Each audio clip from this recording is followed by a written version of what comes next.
Hello everyone, and welcome to my Duel Today official news channel. I hope everyone is having a wonderful day. Before we begin, please hit the subscribe button and give this video a thumbs up. What does it mean to have one distraught vampire, two foolish ghosts, and three incompetent police officers? Yes, Halloween is almost approaching on days of our lives. The true terror, however, was contained within one especially terrible scheme and had little to do with spooks and goblins. It's been a roller coaster, to be sure, but at least we got one of the best treats to go along with that trick this week with the revelation of Theresa/Constantine. Look, I'm still loving the Xander reveal even if we all saw it coming, or at least we hoped we did. I even see why they're forcing him and Sarah to temporarily turn against one another. When the truth about his being Victor's son is revealed, the increased tension will make it all the more poignant and, I believe, cohesive. Although Sarah wouldn't necessarily want to be with him because of his wealth, it would be an emotional blow that would reveal his frailty to her and turn him into Maggie's son. Stated differently, Xander experiences particularly difficult times right before he receives the family, recognition, and affection he has always desired. Naturally, it won't last because soap operas don't operate that way, but it will be enjoyable while it does. I'd also like how they depicted Theresa's animosity as a major factor in her decision to deny him his birthright and her belief that she can use it to obtain a little more things for herself. It was encouraging to witness her reluctance to alter the letter for fear that she and Constantine would sever Alex's real father from him. They didn't completely transform Theresa into a monster, which is still awful. Having said that, though, we have to discuss GABI. Some fans have mentioned that it seems like the program is working extra hard to make us detest her so that we won't be upset when she leaves. It is very obvious that they are setting her up for her departure, even though I don't think that's what's going on. Furthermore, I have to say that I'm beginning to believe that GABI is being killed in front of our very eyes.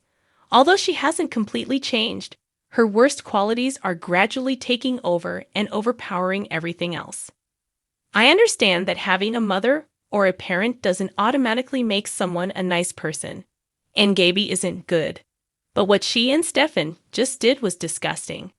I expressed my disapproval of her suggestion to kidnap Rachel last week, but this feels even more repulsive because it portrays Rachel as having been molested. She has a long history of devious tactics that she has used in her desire for power. But most of the time those were acceptable because she engaged in dirty warfare with those who would and did follow suit. And if that might be the case with Kristen, inviting Rachel in is just, as Kristen put it, wholly disgusting. It seems like they got stuck on the same note following their reunion. Thus, we never got to enjoy Stavy. And that note has led them down a very bad road. Having saying that, GABI might still change course. She demonstrates that she is still there by acknowledging how awful things have gone and feeling horrible about harming Rachel and even Kristen. How much I liked seeing that is beyond words. However, she persisted in moving forward with Stefan. Will she be able to turn around enough to get back up before she leaves, though? Because right now, Kristen is going to shoot GABI in the back. And the real tragedy will be whether she's been driven to the point where the audience reacts to her death with the same fervor usually reserved for villains.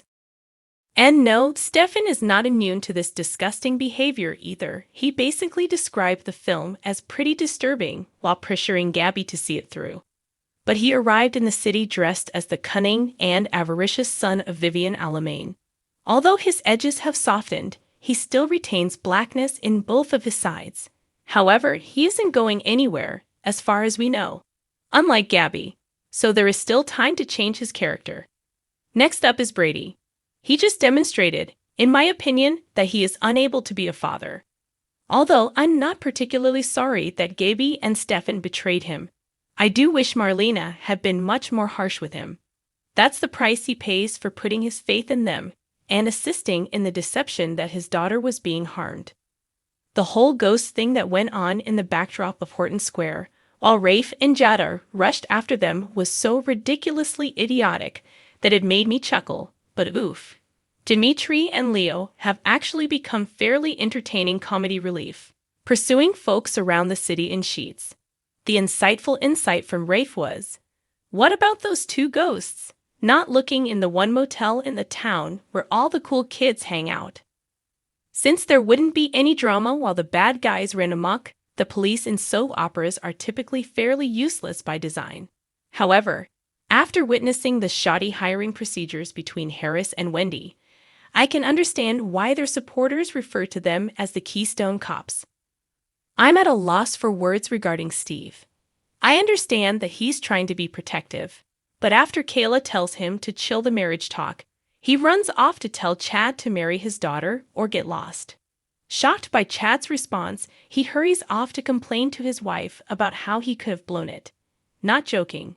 However, Chad and Stephanie are definitely disintegrating quickly, and I felt that fight was incredibly beautifully done.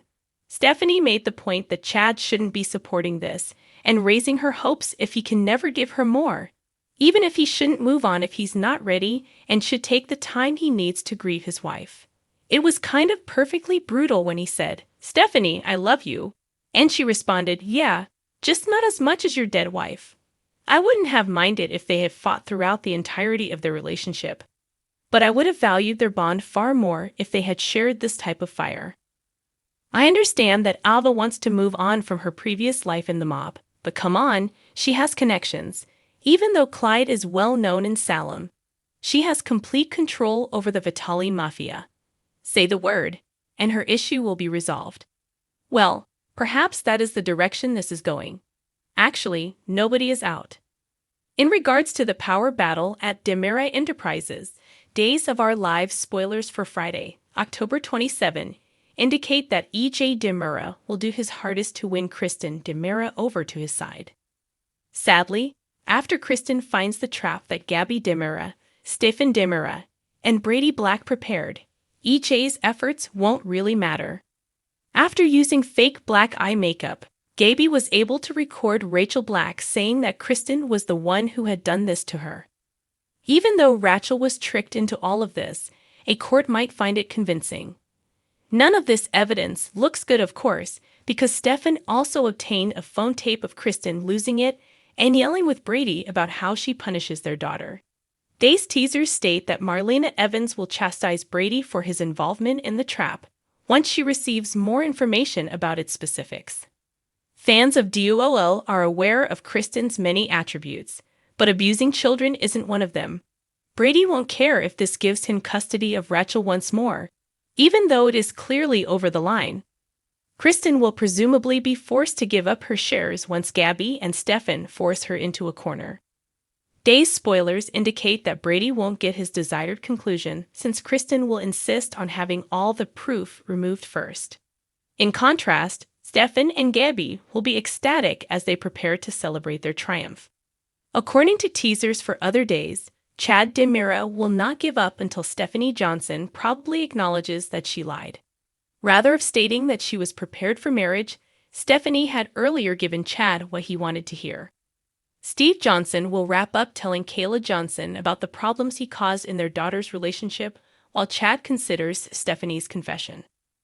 Since Chad put her on the position, Stephanie might argue with him and will likely want some alone time.